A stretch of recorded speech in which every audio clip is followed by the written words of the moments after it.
Bien, rebonjour.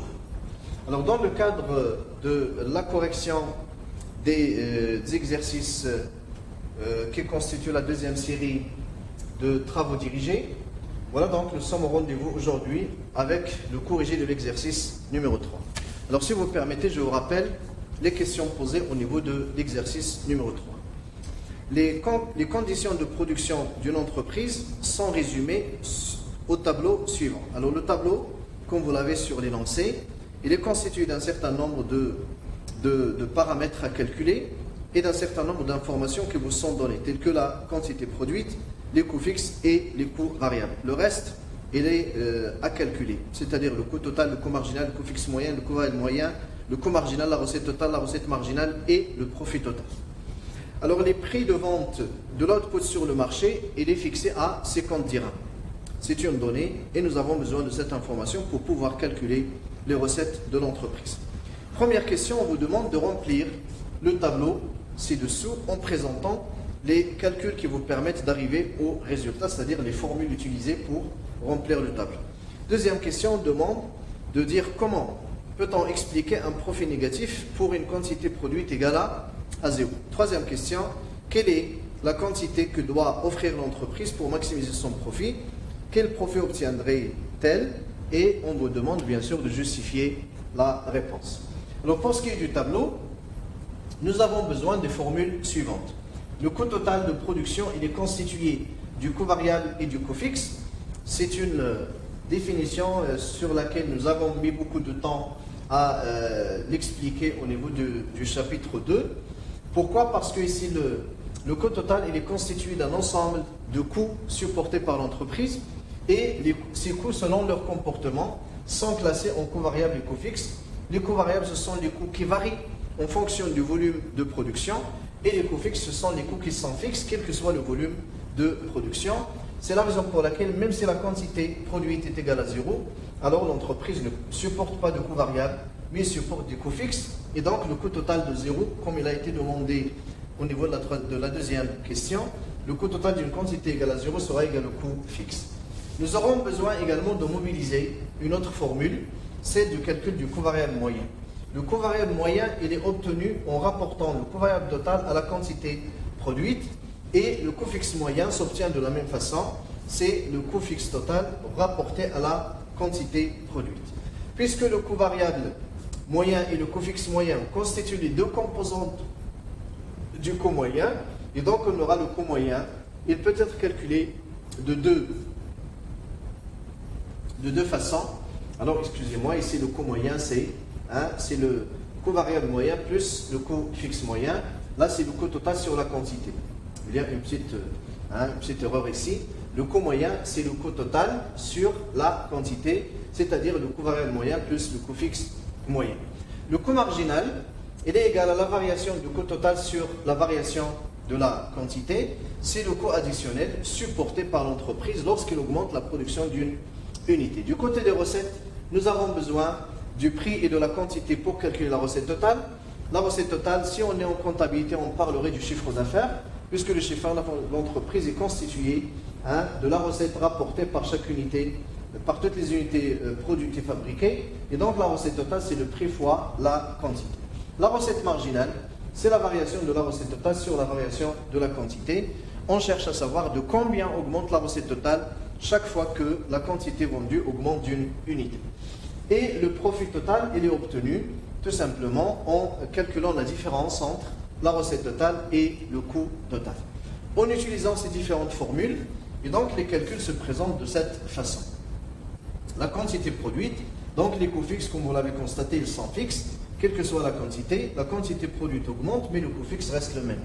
Les coûts variables varient en fonction du volume de production. Pour 0, c'est 0.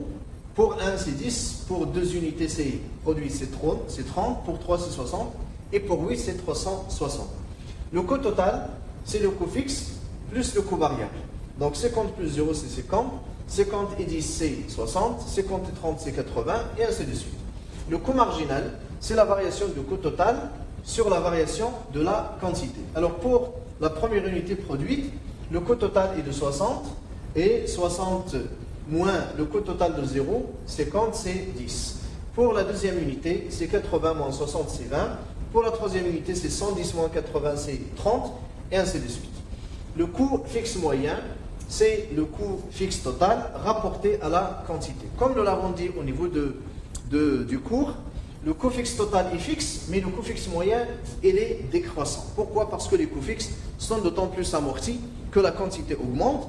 Et donc, on remarque que lorsque la quantité produite augmente, le coût fixe moyen baisse. Il est passé de 50 à 25 à 6,25.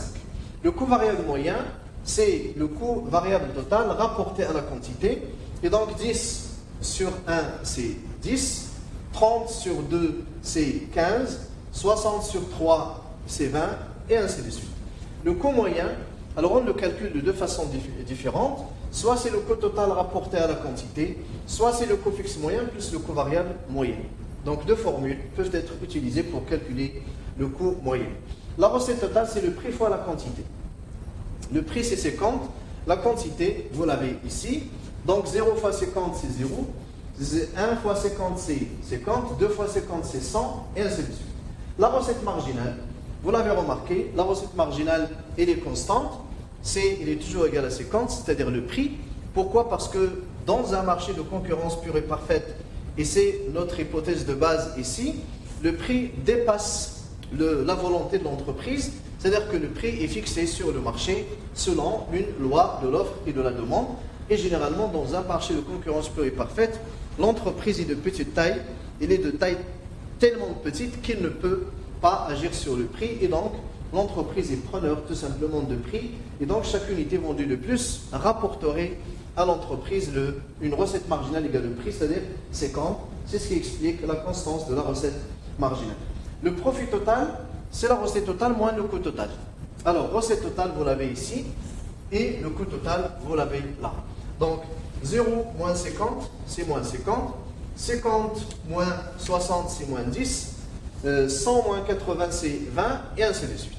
Voilà donc les formules que nous avons utilisées pour calculer les différentes valeurs que vous avez ici. Alors maintenant, on passe à la deuxième question. Comment peut-on expliquer un profit négatif pour une quantité égale à 0? En fait, un profit négatif pour une quantité égale à 0 doit nous interpeller. Pourquoi? Alors, comment une entreprise qui ne produit pas et qui ne vend pas supporte une perte de 50 dirhams? En fait, même si l'entreprise ne produit pas et ne vend pas, alors il ne supporte pas de coûts variables, mais les coûts fixes sont là. C'est la raison pour laquelle la perte supportée par l'entreprise en cas de cessation d'activité à court terme, elle est égale au montant des coûts fixes. Et donc nous avons mathématiquement le profit total, c'est la recette totale moins le coût total. La recette totale égale à 0 parce que l'entreprise ne produit et ne vend pas. Par contre, le coût total, elle est là, 50, il est égal au montant du coût fixe. Donc, bref, le profit négatif pour une quantité égale à 0 s'explique essentiellement par l'existence ou bien par la présence des coûts fixes. En fait, l'entreprise ne supporte pas de coûts variables lorsqu'il ne produit pas, cependant, il supporte les coûts fixes. C'est la raison pour laquelle le montant du profit négatif, il est égal, le montant de la perte, il est égal au montant des coûts fixes. C'est ce que donc nous avons mentionné ici. Le profit négatif pour une quantité égale à 0 s'explique essentiellement par l'existence des coûts fixes, même si l'entreprise ne produit pas et supporte des coûts fixes, et les coûts fixes ici sont de 50 dirhams. Troisième question, quelle est la quantité optimale que l'entreprise doit produire et offrir? Quantité optimale, et si l'entreprise produit et offre cette quantité optimale, quel serait son profit? Alors là, le profit est maximum lorsque deux conditions sont vérifiées. Condition de premier ordre et condition de second ordre. Alors là, pourquoi l'entreprise offre une quantité qui maximise le profit? Pourquoi l'entreprise doit offrir une quantité qui maximise le profit? Eh bien, tout simplement, nous l'avons dit, l'objectif de l'entreprise, ce n'est pas de produire pour produire, mais c'est de produire pour vendre. Et l'objectif de la vente, c'est la réalisation du profit. Et donc, ce qui doit guider la décision de l'entreprise, c'est la recherche du profit, c'est-à-dire l'objectif. Et donc, l'entreprise offre une quantité optimale telle que son profit soit maximum. Et donc, on va faire un raisonnement, je dirais, à rebours, en disant que le profit est maximum lorsque deux conditions sont vérifiées. La première condition, c'est profit marginal égal à 0, ou bien recette marginale égale au coût marginal. Et d'après le tableau, nous remarquons que, voilà, je vais remonter, nous remarquons que la recette marginale est égale au coût marginal lorsque la quantité est égale à 5. Donc il suffit de retenir le principe, de garder le principe devant vous et de lire sur le tableau la quantité qui correspond à cette condition. Donc d'après les données du tableau, la recette marginale égale au prix, égale au coût marginal, égale à 50 lorsque la quantité est égale à 5. Apparemment, c'est la quantité optimale, mais on doit vérifier la deuxième condition.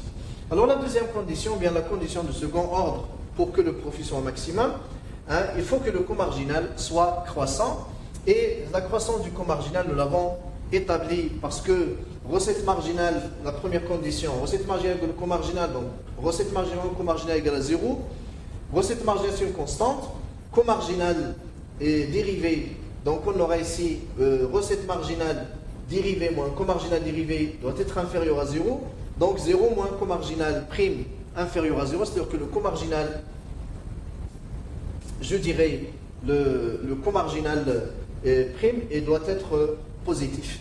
Et donc on aura la condition de second ordre, coût marginal croissant, et nous avons remarqué que lorsque la quantité est égale à 5, comme dans l'exemple, dans le tableau, eh bien le coût marginal est maximum. Je vais revenir sur le tableau pour mettre en évidence cela. Vous remarquez ici que le coût marginal, il est là. Le coût marginal, il est croissant de 10 à 20, à 30, à 40, à 50, à 60, 70, à 80. Lorsque la quantité est égale à 5, c'est-à-dire lorsque la recette marginale est égale au coût marginal, eh bien nous remarquons déjà que le coût marginal est croissant, et donc on dira que les deux conditions sont vérifiées, c'est-à-dire celle de recette marginale égale au coût marginal et celle de coût marginal croissant, et donc l'entreprise doit offrir une quantité telle que le profit maximum est égal à 50, une quantité telle que la recette marginale égale au prix marginal égale au prix égale au coût marginal, et telle que également le coût marginal est croissant. Ces deux conditions sont vérifiées lorsque la quantité est égale à 5, et donc le profit de l'entreprise sera de 50, comme vous le remarquez ici. Voilà le profit total, et nous remarquons que 50, c'est la valeur la plus élevée du profit, et l'entreprise ne peut pas souhaiter mieux compte tenu des conditions dans lesquelles elle produit le bien. Voilà donc les éléments de réponse à ces trois questions posées dans le cadre de cet exercice. Sur cela donc, j'arrive au terme de cette série. Je vous souhaite donc une bonne continuation et surtout essayez de refaire les exercices de façon attentive. Vous êtes guidé dans le corrigé par les détails qui vous sont fournis, et ces détails vous permettent donc de vous situer et d'apprendre rapidement et facilement. Je vous souhaite donc bon courage, et nous vous donnons rendez-vous pour au niveau des séances interactives si jamais vous avez des questions à poser. Voilà, je vous souhaite bonne journée et merci.